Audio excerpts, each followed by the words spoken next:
Bueno, vamos a comenzar. Primero que nada, ¿verdad? A modo de introducción, sabemos que la tuberculosis es un conjunto de entidades clínicas que va a ser causada principalmente por Mycobacterium tuberculosis y en casos menos frecuentes también puede ser causada por Mycobacterium bovis.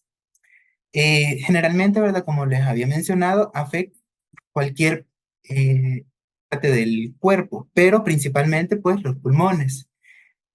Entonces, los sitios de afectación más comunes de la tuberculosis extrapulmonar son los ganglios linfáticos, la pleura, el aparato genitourinario, los huesos, las articulaciones y las meninges. También en ocasiones el peritoneo. Sin embargo, pues prácticamente todos los órganos y sistemas pueden verse comprometidos.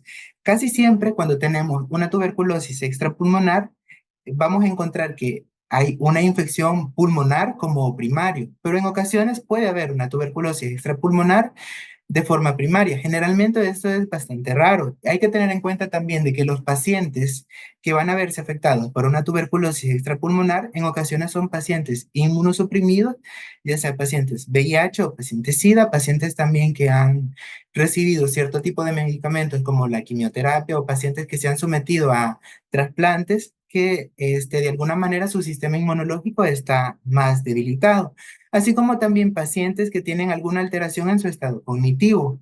Muchas veces, y en algunos de los casos que vamos a tratar, tenemos pacientes con síndrome de Down o de otro tipo de afectación. Entonces, los objetivos de esta charla son analizar y resumir las manifestaciones radiológicas características de la tuberculosis extrapulmonar en diversos órganos y sistemas, destacando su importancia en el diagnóstico temprano y preciso. Y también, como objetivo secundario, destacar la importancia de los estudios de imagen en el diagnóstico temprano y oportuno de pacientes con tuberculosis extrapulmonar para un adecuado manejo clínico y también agregar para un adecuado manejo temprano.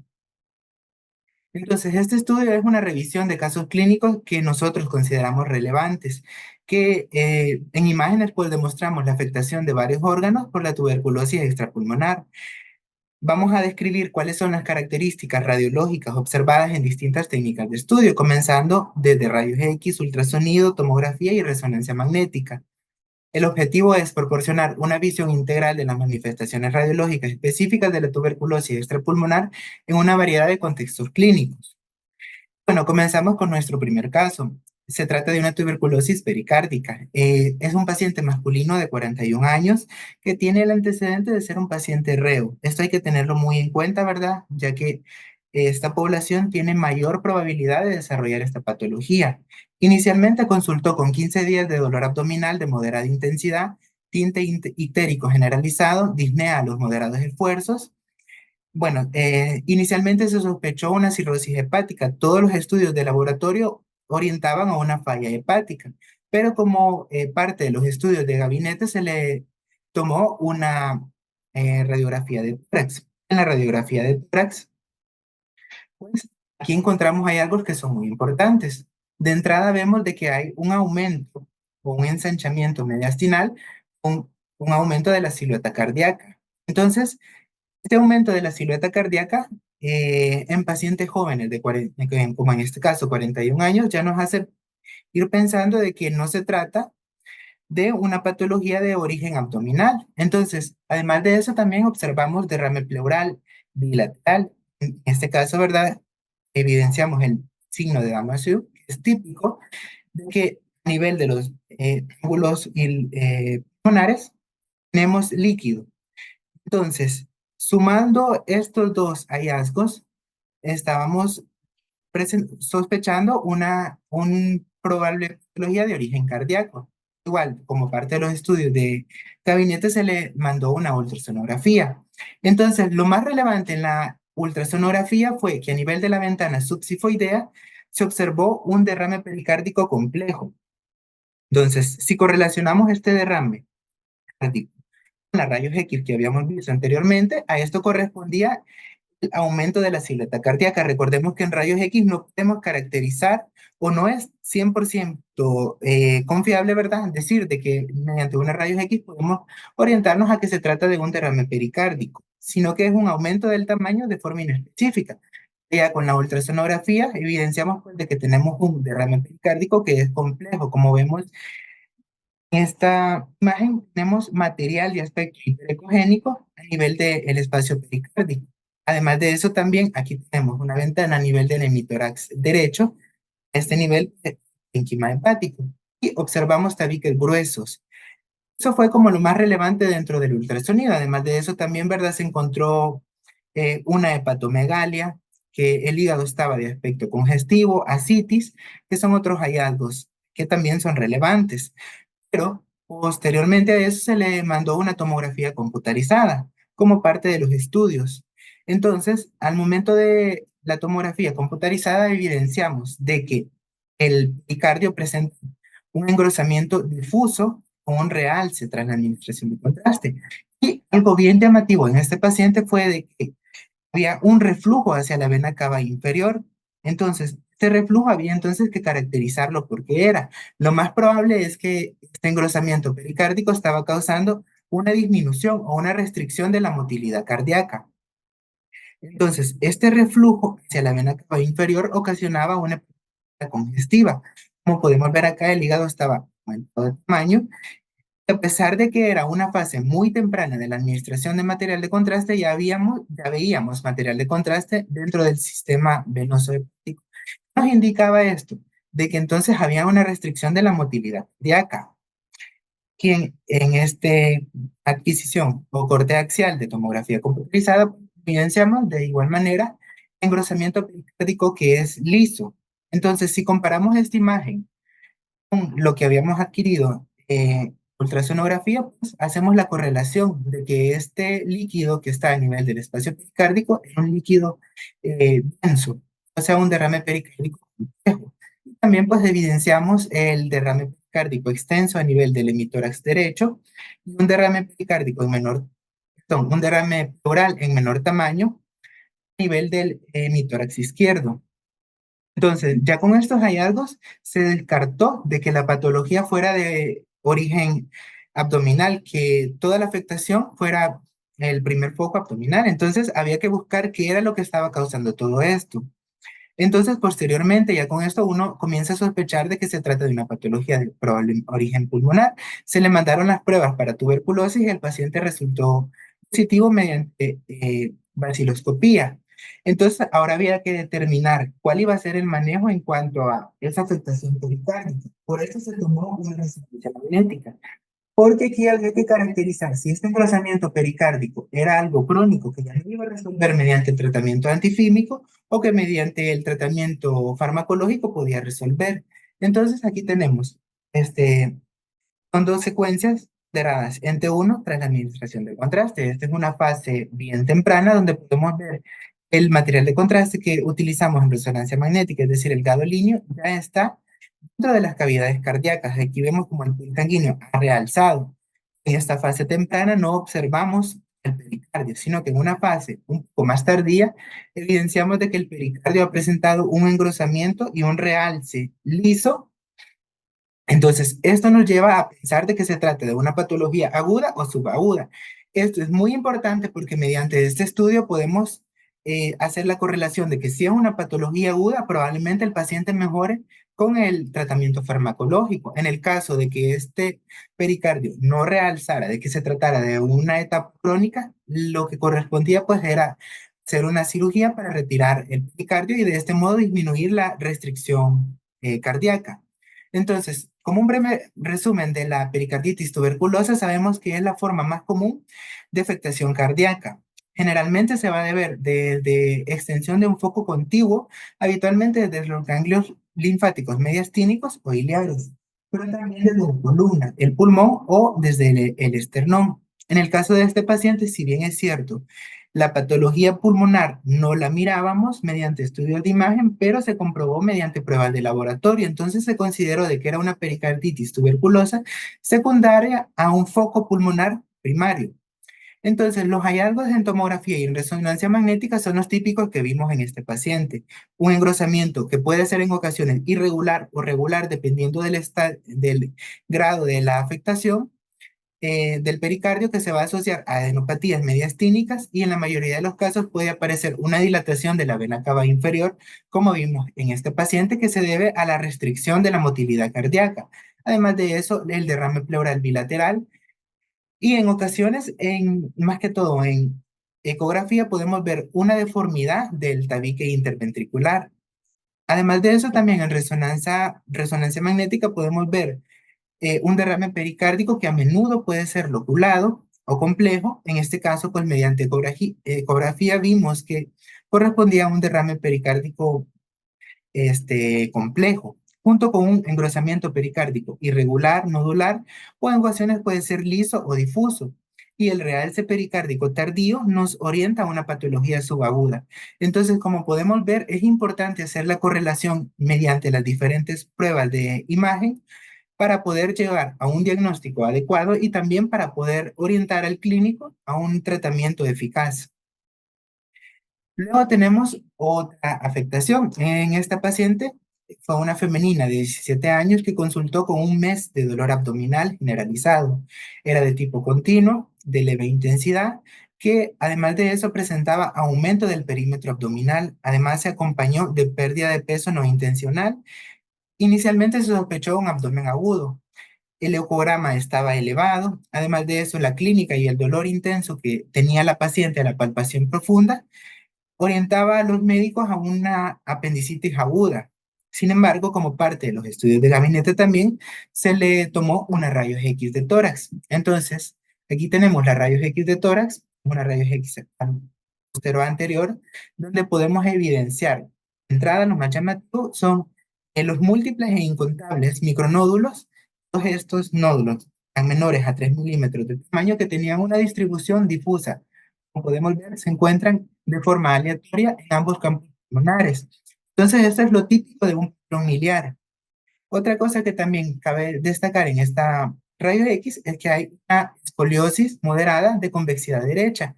Esta escoliosis hacía que se podría dar a interpretar de que la silueta cardíaca estaba aumentada de tamaño. Sin embargo, esta silueta cardíaca estaba normal, pero hay otro algo que es muy importante en esta paciente.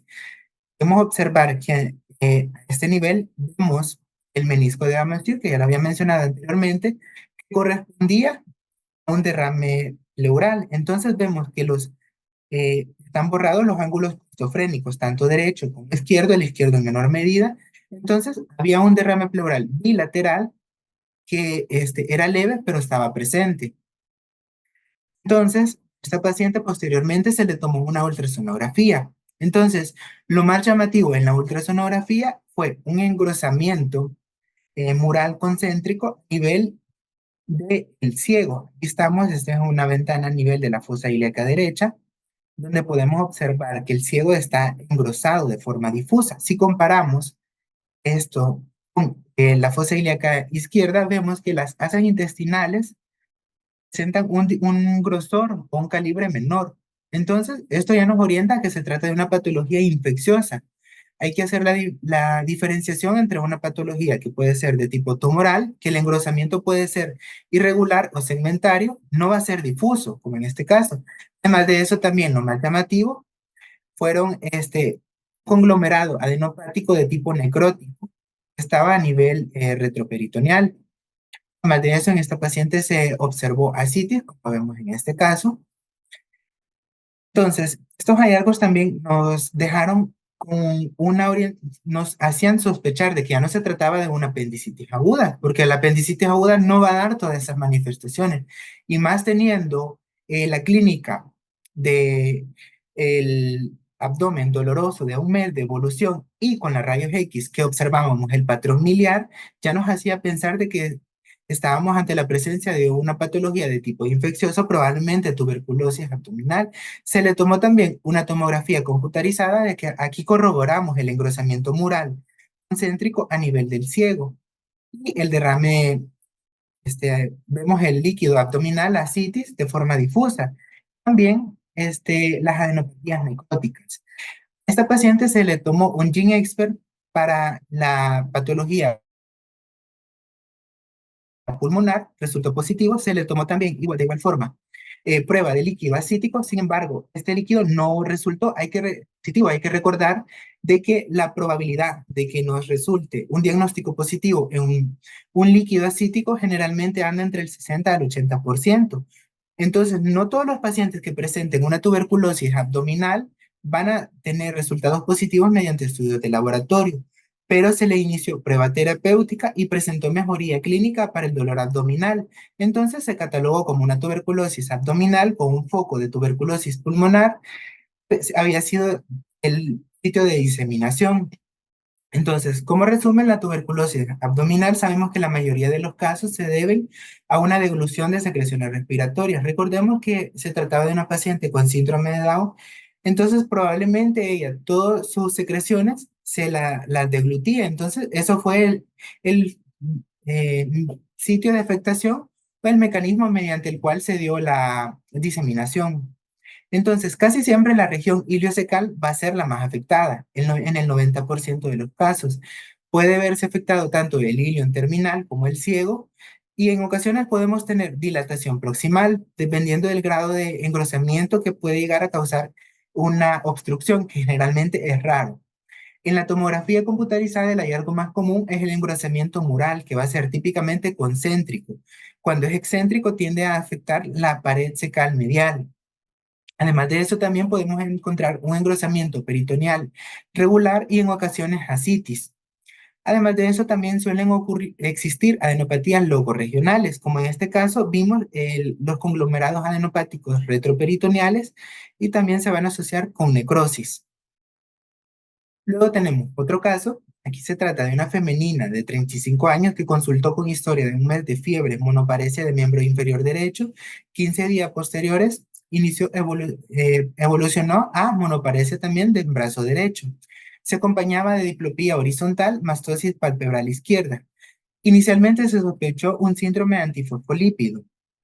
Entonces, en el caso de esta paciente también el diagnóstico fue un poco más difícil porque no tenía un antecedente o algo que nos orientara a una tuberculosis, ya sea pulmonar. Recordemos de que en la mayoría de los casos casi siempre va a estar asociada una tuberculosis extrapulmonar a una tuberculosis pulmonar. Entonces, aquí en esta imagen tenemos una secuencia FLAIR en axial donde observamos una lesión, va a ser regular, va a tener un componente intenso a nivel central, una periferia hiperintenso. Además de eso, también vemos una extensión hiperintensa que la rodea. Entonces, esta extensión hiperintensa que rodea esto corresponde a edema. Entonces, este edema periférico, estar asociado a una lesión, puede corresponder a un granuloma o en ocasiones a un tuberculoma, como es este caso. Este tuberculoma viene siendo como el equivalente a los tuberculomas pulmonares, solo que en este caso a nivel cerebral. Y lo que nos va a caracterizar o decir esto es una patología de origen granulomatosa, el engrosamiento periférico. Aquí tenemos siempre una adquisición axial en una secuencia T1 contraste, donde vemos que hay un realce en anillo. Este realce en anillo es lo que nos va a diferenciar de otro tipo de patologías. Entonces vemos también, y otra cosa que nos hace pensar en una patología de origen granulomatosa, que son múltiples focos, no es uno solo. Entonces, a esta paciente se le realizaron los estudios para tuberculosis pulmonar, sin embargo, no resultó positiva, pero se inició prueba terapéutica y presentó mejoría. Por lo tanto, fue catalogada como tuberculosis cerebral diagnosticada mediante prueba terapéutica. Entonces, en ocasiones, la dificultad radica en que no tenemos o no hay manifestaciones pulmonares para hacernos sospechar de que se trata de una patología, como en este caso, ¿verdad? Tuberculosis extrapulmonar, cuando no está la tuberculosis pulmonar que nos haga pensar de que es el sitio primario. Entonces, en el caso de la tuberculosis del sistema nervioso central, tenemos que la meningitis tuberculosa va a ser como la más común, y entonces se va a caracterizar por un engrosamiento irregular y un realce meningio fundamentalmente a nivel de las cisternas basales.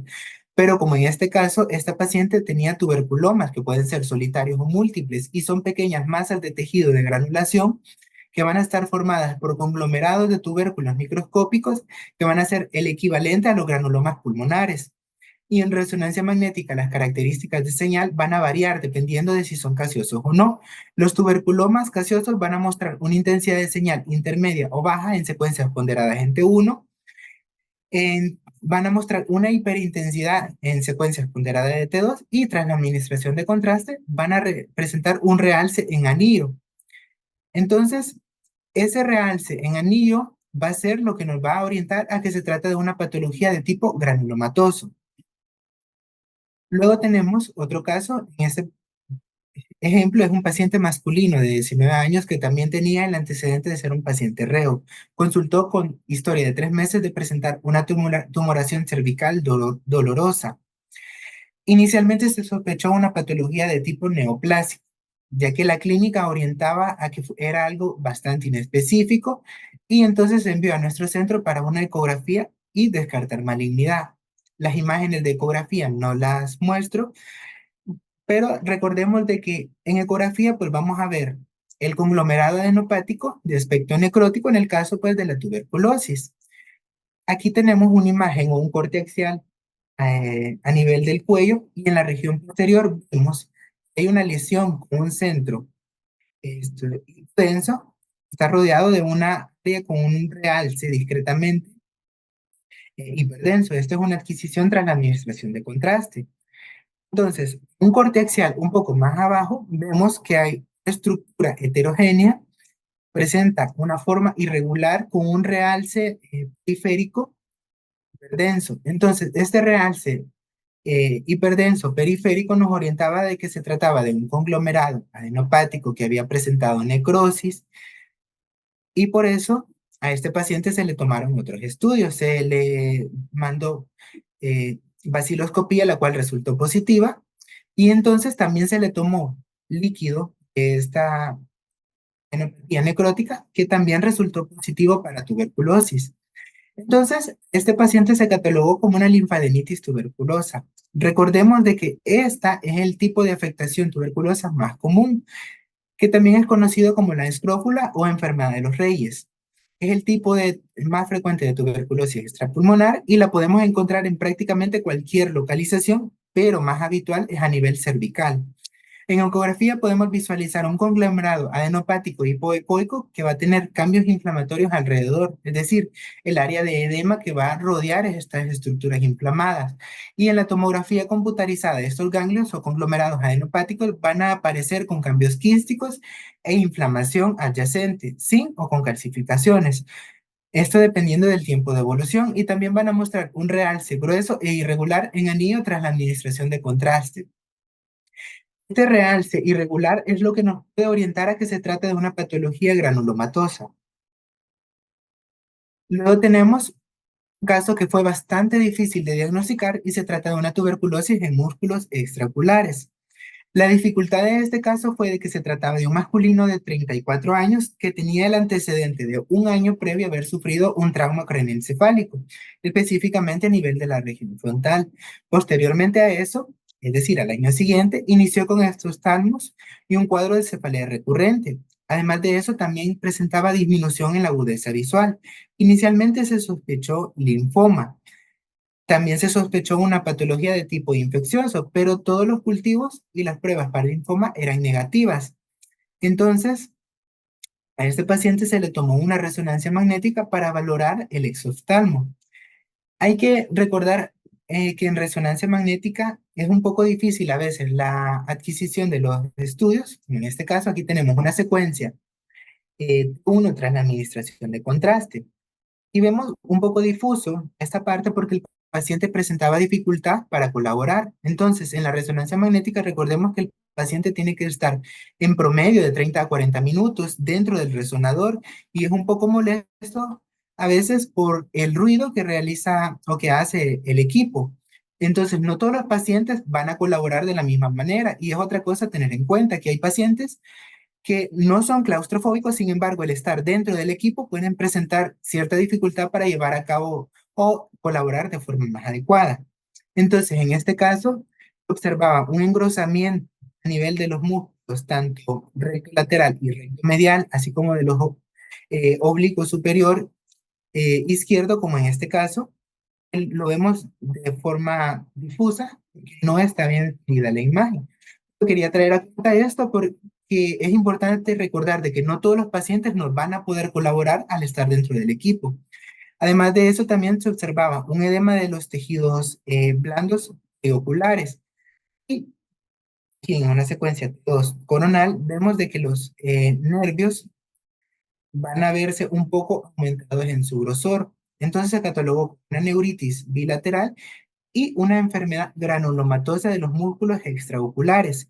El problema de este paciente es que teniendo en cuenta el antecedente de del trauma craneoencefálico 2 años antes, toda la sospecha inicial de linfoma y los hallazgos de imagen eran bastante inespecíficos. Fue evaluado tanto por reumatología, porque podría corresponder a una enfermedad de tipo reumática, pero también se sospechaba de una enfermedad de tipo infecciosa, como en este caso granulomatosa. Fue evaluado también por infectología.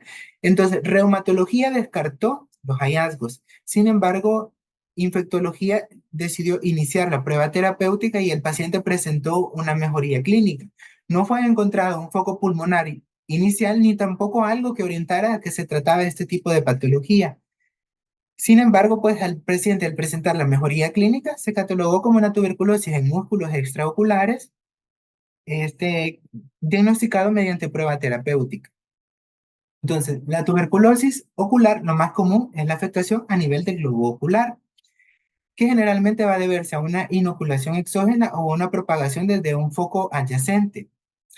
Entonces, el cuadro clínico va a ser variable. Cualquier lesión cutánea que sea inexplicada, en particular si se presenta con un componente nodular o ulcerativo, y tenemos que sospechar de que puede verse a una tuberculosis extrapulmonar, especialmente si tenemos pacientes con SIDA. En la resonancia magnética podemos evidenciar un aumento en la intensidad de señal en secuencia T2, que va a estar asociado a los cambios inflamatorios. Esto va a ser en cualquier parte del cuerpo donde estamos sospechando de esta patología, ya sea de la grasa y de la musculatura. Además de eso, colecciones líquidas heterogéneas.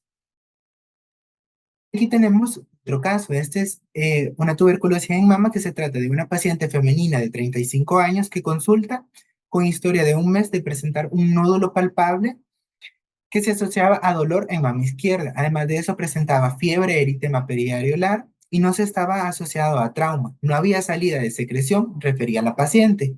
Se le tomó una ecografía en un centro privado y el médico que tomó la ecografía sospechó de un carcinoma canalicular infiltrante, porque catalogó de que esta imagen que vemos acá respondía a una lesión sólida ecogénica. Entonces él la interpretó como una lesión maligna. Cuando fue referida a un centro de público, se le repitió la ultra. Entonces aquí se catalogó de que esta lesión no correspondía a una lesión sólida, sino que todo esto veíamos acá respondía de tipos. Eran móviles, eran bastante restringidos, entonces, es decir, la movilidad era poco. Por eso es que probablemente inicialmente en la ecografía que se le tomó anteriormente se había catalogado esto como una lesión sólida. Pero al poner Doppler color no había vascularidad. Entonces, además de eso, también veíamos cierta dilatación de los conductos galactóforos. Había que recordar también un dato que era muy importante a la evaluación clínica de la paciente, que se veía un poco desarreglada en cuanto a su aspecto físico y era un poco renuente a colaborar. Entonces, estos hallazgos también nos orientaban a de que probablemente correspondía a una patología de tipo infeccioso. Entonces, al mandarle los estudios de este líquido que se encontraba acá, que posteriormente a eso sospechó de que era una patología de origen piógena, pero resultó que esto era positivo para patología de Mycobacterium tuberculosis. Entonces la tinción resultó positiva. Entonces esta patología fue catalogada como una tuberculosis en mama. Esta afectación es un tipo de mastitis crónica y el diagnóstico de mastitis tuberculosa también es difícil, porque puede ser confundida en la clínica y también en los hallazgos de imagen con un carcinoma mamario o también con una mastitis aguda. La ecografía puede mostrar nódulos hipoecoicos con ecogencia interior, abscesos y tractos fistulosos, además de eso, adenopatías. La coexistencia de estos hallazgos, es decir, las adenopatías principalmente, son lo que nos van a orientar a que se trate de una patología de tipo infeccioso, porque los hallazgos son inespecíficos. Entonces, el aumento de la densidad nodular y además de eso, el engrosamiento cutáneo, que estos mismos hallazgos se van a ver en mamografía, y además de eso, sumado a la retracción del pezón, nos pueden hacer pensar de que se trata de una patología maligna. Entonces, eso es lo que nos hace tener en cuenta de que la clínica es muy importante. Es por eso que los clínicos deben valorar muy bien a la paciente, darnos información clínica apropiada para que el médico radiólogo al momento de hacer la interpretación de los estudios y la evaluación del paciente pueda sospechar de que no se trata de una patología de tipo maligno, porque en ocasiones estos hallazgos pueden orientar, como vimos en la primera ecografía, a que se trata de algo de tipo neoplásico. Entonces, a esta paciente se le dio tratamiento para tuberculosis con antifímico y presentó mejoría.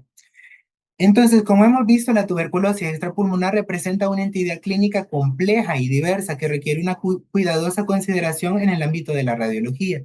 La variedad de manifestaciones radiológicas observadas en diferentes órganos y sistemas subrayan la necesidad de un enfoque sistemático y especializado para su detección y un diagnóstico preciso.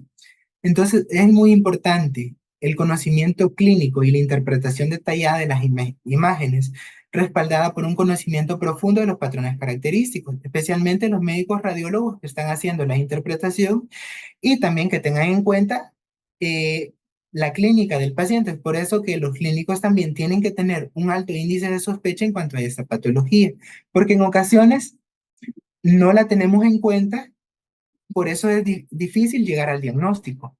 Entonces, como hemos visto en estos casos presentados, existe una notable diversidad en cuanto a las manifestaciones de la tuberculosis extrapulmonar y por eso es que es importante una evaluación detallada y especializada tanto en radiología como en la clínica para el diagnóstico preciso de la tuberculosis extrapulmonar, dado la amplia gama de presentaciones clínicas y radiológicas, y además de eso una evaluación meticulosa va a resultar crucial para un abordaje preciso y una atención clínica efectiva.